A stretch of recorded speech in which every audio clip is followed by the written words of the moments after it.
Good morning. The old man here, February 19th, 2025. A bit of an update on the things going on around here. Been doing a lot more prepping again. I've canned just about a 50-pound bag of beans. I can up quarts. Makes it for a quicker, simpler meal. Each quart is a cup, and there's roughly 50 cups of beans in a bag. So I've done really pretty close, not quite, but pretty close to 50 quarts of pressure canned beans. Over this past weekend, Jessica and I canned 76 pints of Hamburg. Each pint is a pound of Hamburg, approximately. So roughly I put up 76 pounds of Hamburg over the weekend. Jessica had got a new pressure canner about 3 years ago and wasn't sure how to use it, a little bit afraid of how to use it. Most people that haven't ever used one are a little bit afraid of them, but honestly it's pretty simple, not a big deal. She's like the third person that I've taught to pressure can, and I like passing that on. It is very simple, but yet it gives people confidence to do it on their own. A third, actually fourth person I've showed, actually, now that I think about it. And of the four, 2 out of 4 are really canning quite a bit, and I believe Jessica will start canning a lot more now that she's got the confidence. If nothing else, we'll have her come over here and work on it together. Everything goes better and easier in teams. There's no way I could have done 76 pints by myself on a Sunday. I've tried to do 2 batches in one day, and that just about killed me. My back was sore as hell for like 3 days, and I was tired. Just couldn't come around that for about 2 or 3 days. Doesn't sound like a lot of work, but it really is, or can be, on top of everything else I'm doing. But here a while ago, I found pinto beans on sale at the granary. Picked up 10 bags of those, 7 of which I got on sale for like just around $18 a bag. That's a 50-pound bag, and I bought them out of the 2023 beans. Those were on sale for half price, and then I paid $32 for 2024 beans, pinto beans. So that just rounded me up to 10. So that's 500 pounds of pinto beans. I'm just going to store those right for now. I'm not going to can those at the moment. I've still got some pinto beans canned up that I'm slowly using. But so that's kind of a catch up on what's been going on around here. Of course, it's been pretty cold. We've been getting some snow. Not too big a deal. Kind of going through the firewood pretty good, though. I'm going to have to go pick up a load of firewood at my sister-in-law's. Probably one more good pickup load will get me through the spring. My sister-in-law's been watching or taking care of quite a few of my chickens for me through this winter, and I'm going to get ready to go pick them up here pretty soon as well. Get them back here. One of the things I wanted to talk about today was Trump and the DOGE team basically exposing a lot of fraud. If you're focusing on that too much, I mean, yeah, you need to keep an eye on it, realize what's going on. But if you're focusing on DOGE too much and what all they're finding, you're watching the puck. You're not looking ahead and see where it's going. Where is the puck going? That's the important thing. where the puck at today doesn't mean anything for tomorrow. And what do I mean by that? Okay, what does this all mean? Or what does this equate to when he is DOGE or Elon is finding all this fraud? Well, keep this in mind. We've been working on fiat currency since 33, at least a semi-fiat currency since 33, but totally fiat since 71, and Nixon took us off the gold standard entirely, also as a nation and trading partners. And that's forced the rest of the world to also go to fiat currencies. Now, politicians love it because they can print the shit out of it and devaluate your fiat currency, whatever that is, whatever country you're in. They keep devaluing it by printing more. Well, the thing to know about it is that's all. The only reason it works at all right now is confidence. Let's say in our case, the dollar.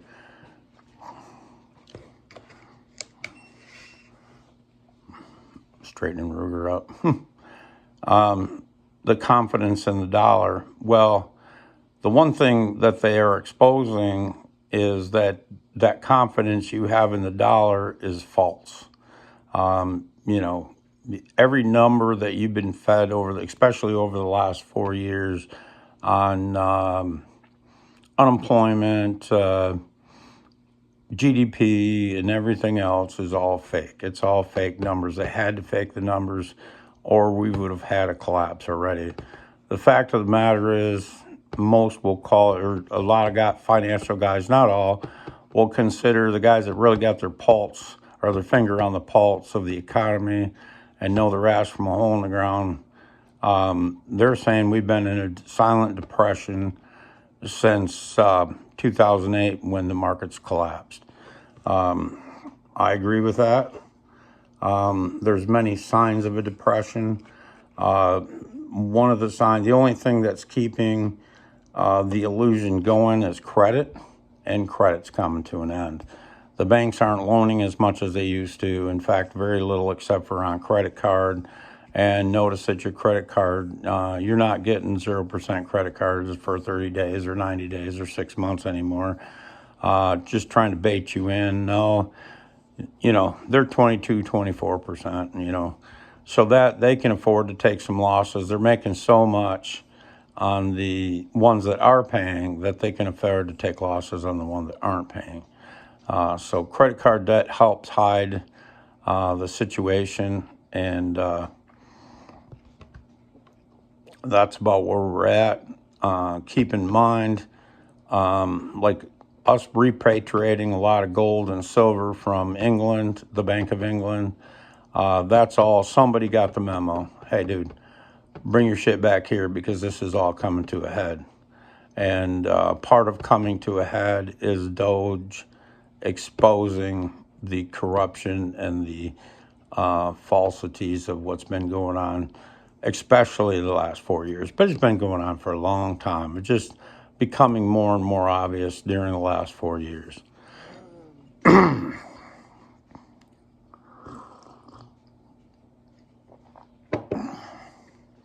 Some will talk about it on YouTube. Some of the talking heads are talking about Trump revaluating the gold at some point. I'm not sure. I don't think he's going to do that.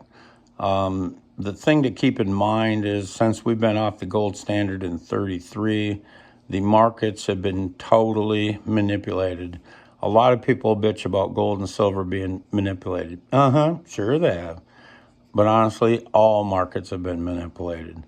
For the last 40 years, what they were doing is manipulating commodity markets down for the most part to make stocks look better, pushing everybody towards stocks. That's what the IRAs are all about. Notice that hardly anybody's got a pension anymore. Everybody's got an IRA. And then they want to penalize you if you take your own money out early. What the fuck is that all about? It's my money. I should be able to do whatever the hell I want with it. So that keeps a lot of people in the game. that shouldn't be in the game, or maybe they would have more confidence to move it out if they could only see what's going on. Again, the numbers are manipulated. They're being told that they're not in a recession, even, let alone a silent depression. I think what we see coming is a full-blown outright depression. But that's going to be a world depression this time, not a U.S. depression, not limited to a few. You take Warren Buffett and what is it, Wilshire Hathaway, whatever his fund is. They just pulled billions more out of the banks. So I don't know. He's got to be somewhere over $400 billion in what they call cash, or in other words, bonds. Okay, waiting for the big crash to come up, and when everything's on a fire sale, they'll be picking stocks back up. But that's basically telling you and he's always been known to be a value investor. In other words, there's no value in stocks at the moment. There's nothing that makes sense. So many of the companies are not making any money. Again, I've talked about zombie companies before, and the Russell 2000, close to 50% of them haven't made enough money to hardly even maybe just pay their interest, but or in some cases they can't even pay their interest, but the banks are working with them because the banks don't want to show the bankruptcy on their balance sheet, of which would, if shown enough of the bankruptcies on their balance sheet, they would also get bankrupt. So it's all a numbers game they're playing. So what am I talking about when I say watch where the puck is going? Predict where the puck is going. Don't watch where it's at. Yeah, you need to keep an eye on what they're doing and, see the fraud in that and realize it and pass the word on so that other people understand the amount of fraud that's been going on. But what you can do is look ahead and what do I need to do? If this is going into a full-blown depression, I hope you're not depending on the government to bail your ass out. Because the fact of the matter is things are so bad in the government, and he's showing you that it's so bad in the government that they're not prepared for any kind of emergency. So when it does come, it's going to be ugly. It's on you to be prepared. If your family's not following your thought processes, then maybe you need to do as much as you can for them and at some point pull them into the fold. I think you're going to see a lot of multi-generational family units again. That's what happened during the Depression. It's already starting to happen. I've heard of, we hear of people that, 35 years old and still living in mama's basement. That's part of a depression. They can't move out. They can't afford to move out. When minimum wage is $10 an hour, and it takes at least $20 an hour with a 40-hour week to pay your bills, you can't afford to move out. So it's already starting. But I think what you'll see more and more is if the parents are overstretched, they're going to wind up letting that bank go back to the house. The kids are going to move with them into grandma's house that's maybe paid for or mostly paid for. And, and then you'll have 3 generations living in that house, maybe 2 or 3 or 4 people working just to pay the bills. Whether that be, your consumer power bill, your taxes, your house note or house payment, whatever might be left of a house payment to get that taken care of. So, it's never been more important now than it is now to prep. I've really stepped up my prepping again. I go in stages. I really like to do a lot of canning. Like right now, I do a lot of canning when it's cold outside. Number one, who the hell wants to go do anything outside? But besides, if I'm going to have a stove running all day with 2 canners on it, like this past Sunday, I started out the morning about 4:30 in the morning. I got started, and Made sure the fire was up to temp good, in the wood stove and that. But then I let it go through the course of the day. As we started canning, I let the wood stove go and held the two canners running all day with the moisture and that puts into the air. Basically kept the house warm till about 10 o'clock at night. Actually about 9 o'clock at night, I started a fire again. It had completely gone out. Ruger, leave that alone. And completely gone out, and I started a new fire. So, at any rate, that's why I like to do the majority of my canning in the wintertime. Not only that, it seems like your Hamburg sales are in the wintertime as well. So, I got that Hamburg at $2.98 a pound when every other place I check, and that's for 80/20, and I like 80/20 Hamburg for canning because it gives you a fair amount of fat, and not only does that, we need that fat, but it also, when you make a meal, it also makes your meal taste better as well. So we do a lot of rice and beans around here, rice and beans and bone broth. It's a pretty damn good meal, and very inexpensive. And that's some of the things people are going to need to learn to make meals that are inexpensive, that are still will keep your energy up and you still be able to work. A lot of people have no clue. And, I've, especially over the last 4 years, have gone into basically depression mode where we're eating what we're canning more than ever. We don't hardly ever eat out. There's many reasons for that. One, with this diet that's, again, working very well for me.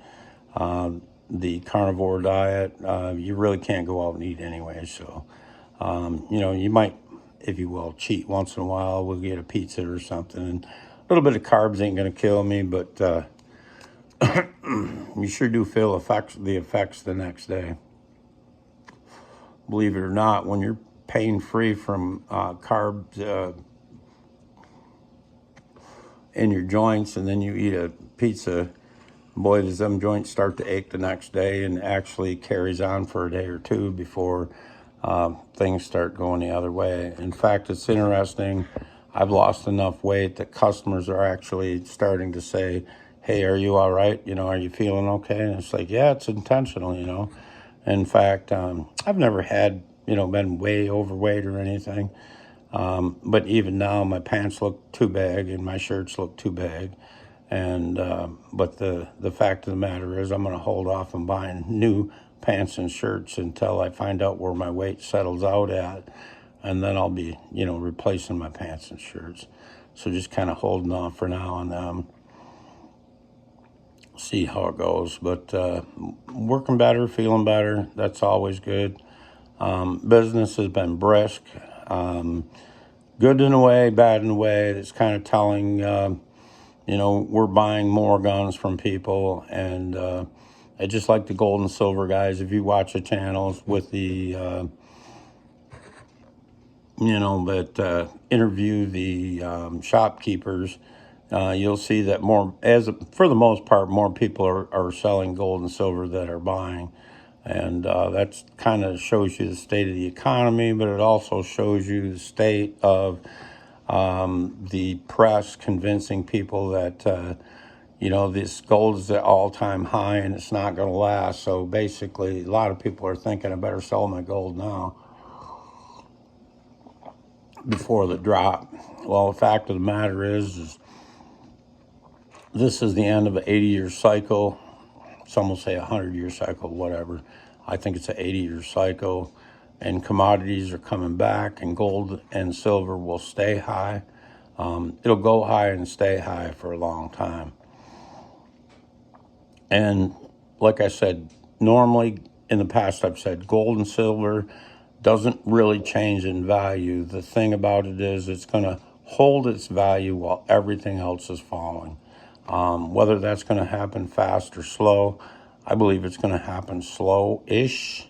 All depends on what your idea of slow is. But if you got all your money in the stock market and it drops by 20%, you're not going to consider that slow. But the problem is most people are going to hold on and say, oh, well, that's just a dip. We'll buy up the dip or whatever, and we'll hold on. It'll be all right. It'll come back around again. No, it's not.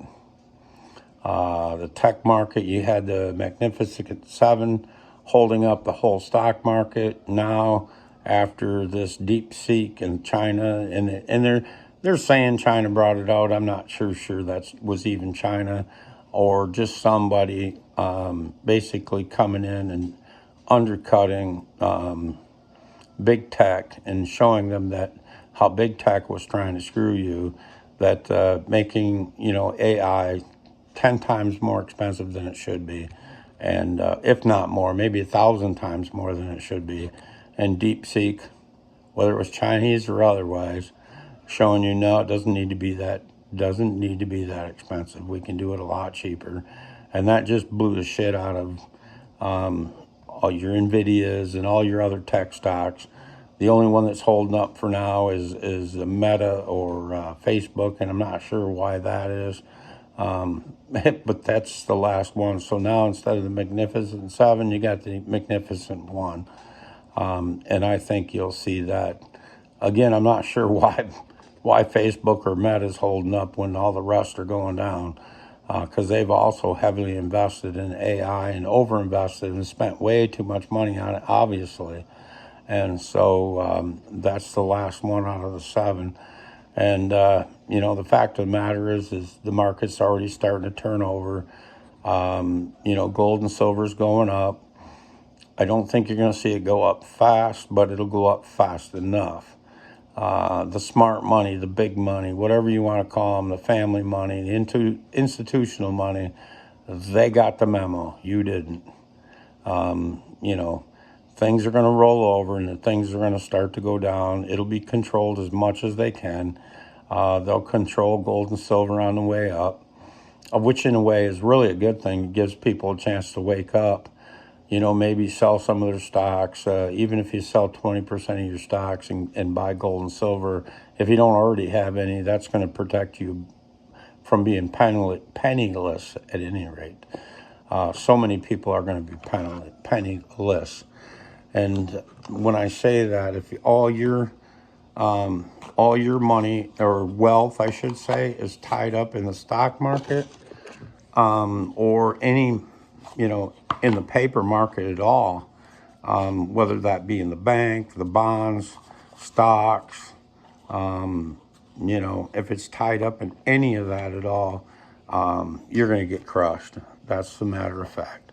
So many people, they're talking about, oh, well, if you watch these gold and silver channels, they're, oh, well, these gold and silver miners, oh, that's where the money's going to go, and blah, blah, blah, when things start to turn and their stocks are so cheap.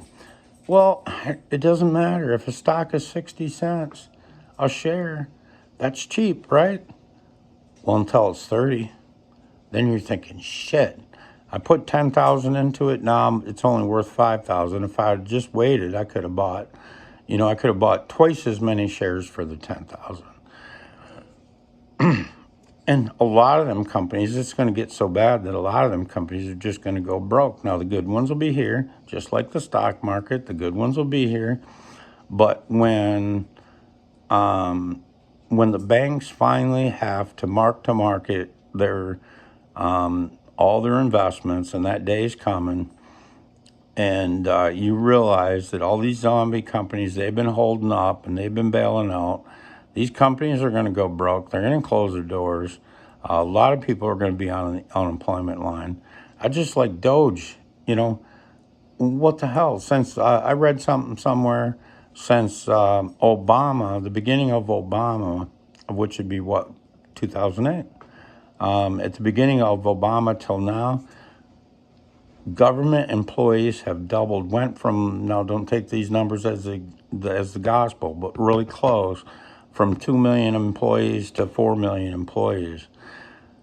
If you ask me, we were probably had too many at 2 million, and now we have 4. That means 2 million of them got to go just to get back to par, and par's probably too high.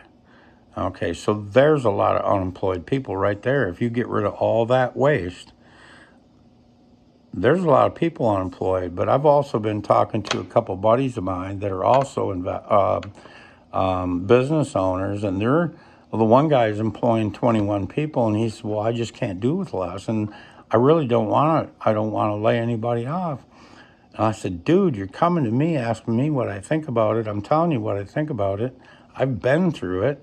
I didn't want to lay anybody off back in the day when I had to in 2012, and I held on and I held on and I held on, and I damn near went broke." Okay, and that's what they're looking at. They don't want to hear the answer, though. They don't want to hear the answer.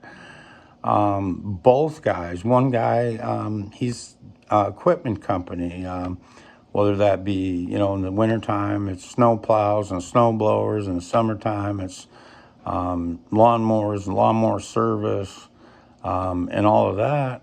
And yeah, he's got good times in the summertime, but the winter's been so bad, he spent most of his time up in the UP this year. Most of his weekends in the UP. That means his business is shit. But we just got talking about it. He's got 11 employees. He's telling me that he's got $10,000 a month in payroll. Well, if you're slow, how in the hell are you paying $10,000 a month in payroll? You're going broke slow. That's what you're doing. And I did it. I made the mistake of holding on too long. I didn't want to let anybody go. In my case, most of my employees were family, although they were my ex-wife's family, but still I thought of them as family, and I wanted to keep them on. They were good people. And at the end of the day, I damn near went broke. How I kept it together, I have no freaking clue. I have no clue. The only thing I can say is, I got the tenacity to stick through it. I think most people would have been smart enough to quit. I did not quit. It's come around, nothing short of a miracle. I don't know, maybe God, I think in a lot of senses, God's on my side. God's helped me through this and helped me through that. And, I'm looking at right now, most of my finances, if not all my finances, are in God's money. And that's gold and silver. I don't know why it is, but, gold nor silver really does a lot for me. It doesn't excite me. I've never liked jewelry, blah, blah, blah, blah, blah. But, for the longest time, I was looking for something to invest in other than my business. And when I found gold and silver a year and a half ago, it's really spoke to me. And, now I'm heavily invested in gold and silver. I still got my business. It's still at where it was as far as inventory is concerned. I like to keep it at a certain level, and I keep it at that level. But since I started stacking gold and silver, it's made a huge change. Huge change in my life. And I think I'm following, something that's been set in front of me that I can't completely understand. In fact, it's interesting. If I stack just, 1 ounce silver, 5 ounce, 10 ounce, whatever silver, 100 ounce bars, or gold in any shape, form, whether it be coins or 1 ounce coins, smaller coins or whatever, it doesn't personally do that much for me. But when it comes to stacking dimes, it's so satisfactory. I don't know why it is. Even quarters and halves don't seem to make a lot of sense to me. It's good, don't get me wrong. I think they're all good, no matter what it is, it's good. But it doesn't satisfy the need I have. Something's telling me that I need more dimes, and I don't know what it is. It's so weird. Again, I think, I've listened to the Economic Ninja. He's talking about he wants to be a billionaire through crypto, gold, and silver, and for the most part, to be able to feed a nation. Awesome. I think he's a great guy. I think what he's doing is noble. He's also trying to teach people to help themselves, both through gold and silver and through crypto. Okay, that's his gig. That's cool. I'm trying to help people through gold and silver. I don't have the knowledge to help through crypto. If I did, I would, but I just don't have that knowledge.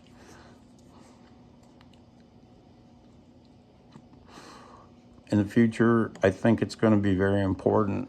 The gold and silver. I just got this feeling that people are going to need a job and they're going to need a way to be paid, and somehow those dimes are going to come into play. I'm just not sure how it's going to work out. I'm not looking at it as a handout, like people are going to need money and I'm just going to give it to them. I'm not looking at it that way. I'm looking at it as people are going to need a job, and that's how they're going to get paid. And we'll see. I really don't understand it, and I'm not trying to understand it at this time. It's just every time I start to think about stacking more gold and silver, no matter what it is, dimes are on my mind for some reason, and it really fills a niche for me. And so I guess that's what I'm meant to do, and that's what I'm going to do. So, all right, I didn't expect this video to last as long as it has. We're at about 31 minutes. I was thinking just a quick update of about 15-minute video, but I'm rambling on. I hope this all makes sense. Try to get back at you here quick again. Although, like I said, both at work and at home and canning and prepping and whatever else, I'm running on overtime, not complaining, just saying. I live for this shit. So, this is me. Have a great day, guys. Thank you. Bye.